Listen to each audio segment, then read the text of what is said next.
যদি সত্যি জানতে চাও, তোমাকে চাই, তোমাকে চাই। একজন অতি সাধারণ গ্রামের মেয়ে থেকে টলিউড সুপারস্টার হয়েছেন মিমি চক্রবর্তী। আর এই মিমি চক্রবর্তী কিভাবে একজন সাধারণ গ্রামের মেয়ে থেকে টলিউড সুপারস্টার হয়েছেন সেই গল্প আজ আপনাদের শোনাবো। শুধু ভিডিওটি শেষ পর্যন্ত দেখতে থাকুন। আমি তোমার কাছে রাখবো আজ মনের কথা। বন্ধুরা, মিমি চক্রবর্তী এই নামটার সঙ্গে আজ আমরা প্রায় সকলেই পরিচিত। তবে আজ থেকে বেশ কয়েক বছর পিছিয়ে গেলে জলপাইগুড়ির জেলার এই গ্রামের মেয়েটাকে চিনত না কেউই। এমনকি সে যে এত বড় জায়গাতে পৌঁছাতে পারবে বা টলিউডের সুপারস্টার নায়িকা হয়ে উঠতে পারবে, এমনটা বিশ্বাস করতেন না তার আশপাশের মানুষরাই। আর তাই মিমির অভিনয়ে আসার স্ট্রাগলটা সিনেমার থেকে কিছু কম নয়। একবার মিমি চক্রবর্তী বলেছিলেন তিনি ছোট থেকে ভীষণ ডানপিটে ছিলেন, কাবাডি খেলতেন, ব্যাডমিন্টনে পুরস্কার জিততেন, রোদে পুড়ে জলে ভিজে গায়ের রং কালো হয়ে গিয়েছিল তাকে নিয়ে খুব দুশ্চিন্তায় থাকতেন তার বাবা মা। মেয়ের খেলাকেও তারা মন থেকে সাপোর্ট করতেন না। আশেপাশে সবাই বলতেন মেয়ে এইভাবে থাকলে তার নাকি বিয়ে হবে না, বাবা মা বিপদে পড়বে।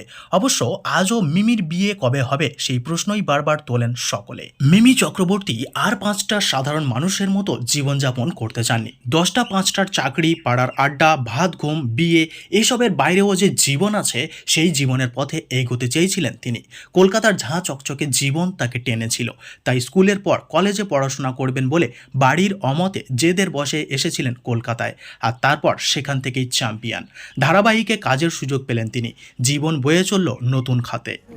থাকে না আর ঘরেতে, যেই পড়েছে তোর ঝড়েতে। তবে কলকাতায় আসার পরেও মিমির পথ চলা কিন্তু সহজ ছিল না, কিন্তু তিনি হাল ছাড়তে চাননি। এমনও দিন গিয়েছে গরম থেকে বাঁচার জন্য তোষকে জল ঢেলে শুয়েছেন তিনি, তোয়ালে ভিজিয়ে রেখেছেন।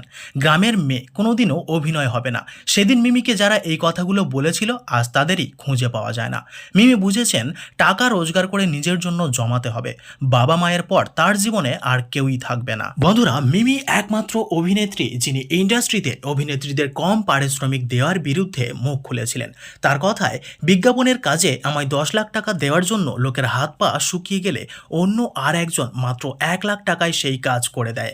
আমাদের ইন্ডাস্ট্রি চায় আমাকে বা আমাদের যেন ক্যাটরিনা কাইফের মতো দেখতে লাগে, অথচ সেই দেখতে চাওয়ার জন্য যে খরচ তার সিকিবাগও আমাদের দেয় না।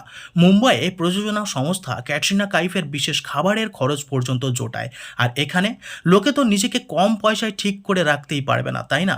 আর তখন শুরু হবে ট্রোলিং, মোটা মেয়ে, কালো মেয়ে, বুড়ি মেয়ে, এইসব। মিমি চক্রবর্তী তার ব্যক্তিগত জীবনে পার্টি হই হুল্লোড়ের মধ্যে থাকতে চান না। তিনি শুধু নিজের কাজ নিয়ে থাকতে চান।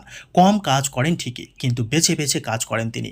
আর বাকি সময়টা লেখেন, বই পড়েন, পোষ্যদের সঙ্গে সময় কাটান। আর তার নিজস্ব বন্ধু বান্ধব রয়েছেন যারা আজীবন তার পাশে থাকবেন। তিনি যে একা আছেন জীবনে, এটা তার অভিযোগ নয়, বরং এটাই তার শান্তি। তো বন্ধুরা, এই ছিল মিমি চক্রবর্তীর জীবনের একটি ছোট্ট কাহিনী। ভিডিওটি ভালো লাগলে অবশ্যই ভিডিওতে একটি লাইক করবেন, আর আমাদের চ্যানেলে এরকম ভিডিও দেখার জন্য অবশ্যই আমাদের চ্যানেলটি সাবস্ক্রাইব করে রাখবেন। ফিরে আসছি পরের ভিডিওতে।